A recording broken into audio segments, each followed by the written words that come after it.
ಹುಬ್ಬಳ್ಳಿ ಹೊರವಲಯದಲ್ಲಿ ಗಬ್ಬೂರ ಒಂದು ವೃತ್ತದಲ್ಲಿ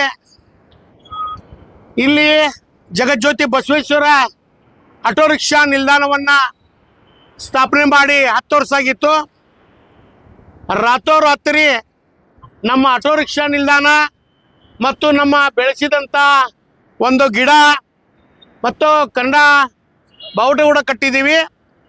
ರಾತ್ರಿ ಹೊತ್ತಿನಲ್ಲಿ ಇದನ್ನು ಯಾರೋ ನಾವು ಇದರ ಬಗ್ಗೆ ಸೂಕ್ತ ತನಿಖೆ ಆಗಬೇಕು.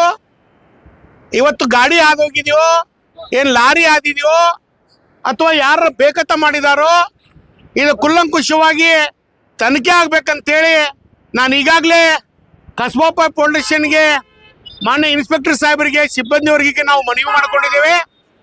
ಉತ್ತರ ಕರ್ನಾಟಕ ಆಟೋ ರಿಕ್ಷಾ ಚಾಲಕರ ಸಂಘದ ನೇತೃತ್ವದಲ್ಲಿ ಈ ನಿಲ್ದಾಣ ಸಾರ್ವಜನಿಕರಿಗೆ ಬಂದಂತರಿಗೆ ಒಂದು ನೆರಳು ಮಾಡಿದ್ದೀವಿ. ಇಂಥ ನೆರಳು ಇದ್ದಂಥ ಮರವನ್ನು ಮುರಿದು ಗಿಡ ನಮ್ಮ ಆಟೋ ರಿಕ್ಷಾ ಒಂದು ಕಂಬವನ್ನು ಕೆಡೆದು ಕಂಪೌಂಡನ್ನು ಕೆಡೆದು ಹೋಗಿದ್ದಾರೆ. ಇದು ಕುಲ್ಲಂಕುಷವಾಗಿ ಗಾಡಿ ಏನಾರ ಹಾದಿದ್ರೆ ಆ ಗಾಡಿ ಯಾವ ಓನರ್ ಇರ್ತಾನೋ ಅವ್ರು ಕರೆಸಿ ತನಿಖೆ ಮಾಡಿಸ್ಬೇಕು.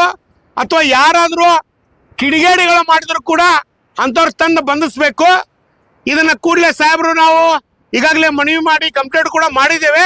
ತನಿಖೆ ಮಾಡಿ ಇದನ್ನು ನಮಗೊಂದು ನ್ಯಾಯ ಕೊಡಿಸ್ಬೇಕಂತ ಹೇಳಿದ್ದೇವೆ. ನ್ಯಾಯ ಕೊಡಿಸಿದ್ರೆ ಹೋರಾಟಕ್ಕಿಂತ ಮಾಧ್ಯಮಕ್ಕೆ ವಿನಂತಿ ಮಾಡ್ತೇವೆ.